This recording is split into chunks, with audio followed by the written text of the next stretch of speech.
હું 1999ની સાલમાં માન્ચેસ્ટર ગયો હતો ક્લિનિકલ ટ્રેનિંગ માટે. તો આપણે કઠણાઈ કેવી છે, બધા જાણતા હશે, પરદેશ જતા હશે, કે રાતના 2:30 કે 3 વાગે જ ફ્લાઇટ ઉપડે. એટલે આપણે એક તો લોંદા જેવા ત્યાં જ થઈ ગયા હોય, પાછા ઉતરી ત્યારે વહેલી સવાર હોય ત્યાં. આખી વેસ્ટમાં જાઓ એટલે 5-10 કલાક માઇનસ થાય. એટલે હું 7 વાગે સવારે ઉઠ્યો, અહીંથી 4:30 ઉપડ્યો હતો, અને ત્યાં હું માન્ચેસ્ટર પહોંચ્યો તો સવારના 7 વાગ્યા હતા, 0 ડિગ્રી ટેમ્પરેચર. ભાઈ આપણે 45માં થઈ ગયા હોઈએ, એટલે એ આપણને ખબર ન હોય ને, આપણા કપડાં ત્યાં પાછા ચાલે નહીં ગરમ હોય તે. તો હજી હું ઉતરીને સામાન લેવા જાઉં પહેલાં મને યાદ આવ્યું કે મારા ત્યારે મને છે ને દૂરના ચશ્મા હતા. ઈશ્વરની કૃપાથી મને દૂરના નજીકના 2 ચશ્મા હવે જતા રહ્યા છે, પણ ત્યારે મને દૂરના ચશ્મા હતા. તો મને કશું જ બોર્ડ દેખાય નહીં, -1 નંબર 2 તરફ હતા.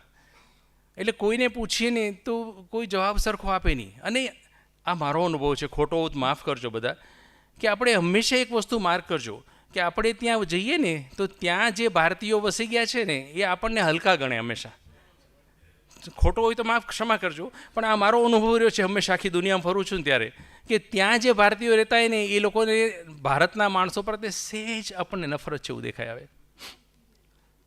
મેં માંડ કન્વેયર બેલ્ટ કયો છે ગોત્યું, પૂછપરછ ઉપર પૂછીને ત્યાં પહોંચ્યો.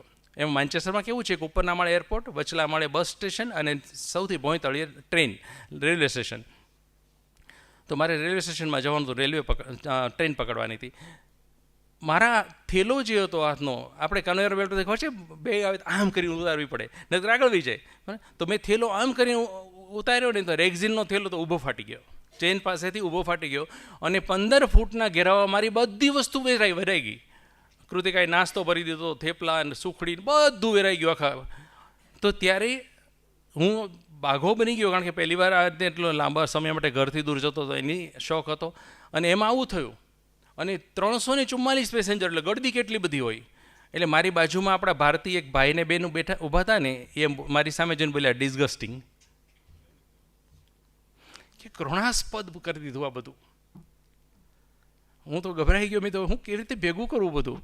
ત્યાં એક દાદા અંગ્રેજ, લંડનના જ પહેલાં ઇંગ્લેન્ડના જ નિવાસી આવ્યા, કે જેન્ટલમેન ડોન્ટ વરી, કે ચિંતા નહીં કરશો, આવું થાય, it happens with anybody, it can happen with anybody. તમે અહીંથી લેવાનું શરૂ કરો, હું અહીંથી લેવાનું શરૂ કરું, કોઈ ઓળખાણ નહીં, કશું જ નહીં. એણે ત્યાંથી વીણવાનું શરૂ કર્યું, મેં આ બાજુથી વીણવાનું શરૂ કર્યું. એ સુખડી ભરીને એક પ્લાસ્ટિકની બેગમાં લઈ અને છેક પહેલાંમાં કચરા ટોપલી નાખવા જાય, અને હું મારો સામાન બાંધું.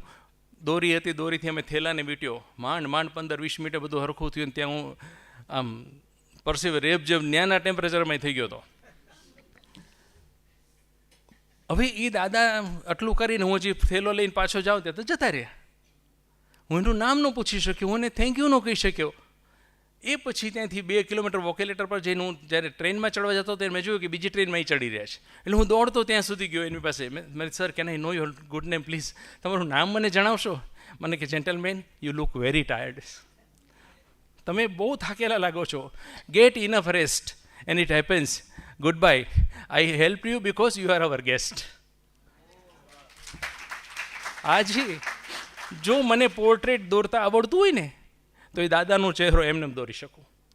આટલી છાપ કોઈના મગજમાં છોડવી હોય ને તો અપેક્ષા વગર કોઈને મદદ કરવી. કારણ કે મને કદાચ આપણા ધુરંધરો કોઈના નામ અત્યારનું વેંગસર કે ગાવસ્કર તો હજી દેખાય જ કરે છે, વેંગસર કે કોઈનો પેલો ચહેરો યાદ કરું તો બરાબર ન યાદ આવે, પણ એ દાદાનો ચહેરો આજે 35, 36, 26, 27 વર્ષ થઈ ગયા એમને યાદ છે. આ જીવન જીવવાની કળા છે. એને આપણને ગેસ્ટ ગણ્યા ને આપણે આપણા ગેસ્ટને આવી સાથે વ્યવહાર આપણે પણ આવો જ કરવો જોઈએ, તો એ પણ આવી જ છાપ આપણી લઈને જાય. એટલે આ પહેલો મુદ્દો હતો મારા વાતનો, કે આપણે અપેક્ષા વગર કોઈને મદદ કરીએ, એ જીવન જીવવાની કળાનો પહેલો મુદ્દો. હવે બીજો મુદ્દો છે આપણે આપીએ, એ પણ અપેક્ષા વગર આપીએ. આપણે લેવાની ગણતરીથી આપીએ એવું નહીં, આપણે આપીએ, અપેક્ષા વગર આપીએ. જેણે વોલ્ગાથી ગંગા નવલકથા વાંચી છે એને ખ્યાલ હશે, બહુ જૂની છે, કે એની અંદર એક સમૂહ હંમેશા પોતાની વસ્તુઓ બીજા સમૂહથી બચાવીને રાખતો. એટલે આ મારું છે એવી ધારણા મગજમાં ત્યાંથી ઘૂસી ગયેલી છે કે આ મારું છે, બીજો ન લઈ જવો જોઈએ. એમાં મારું કરતાં આપણે બહુ સ્વાર્થની બહુ સીમાઓ સાંકડી કરી દીધી, બહુ કોચલામાં વયા ગયા છીએ.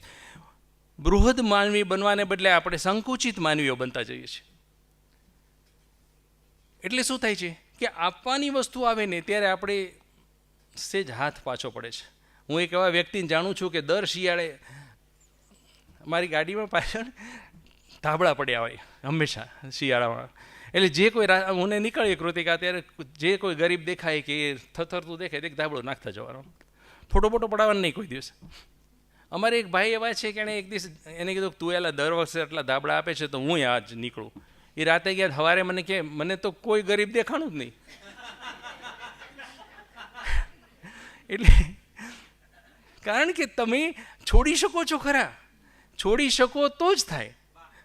અને પાછું આપણે શું કરીએ ખબર છે કે ત્વરિત લાભ લેવા માટે, થોડોક લાભ લેવા માટે આપણે કંઈક આપતા હોય છે લોકોને.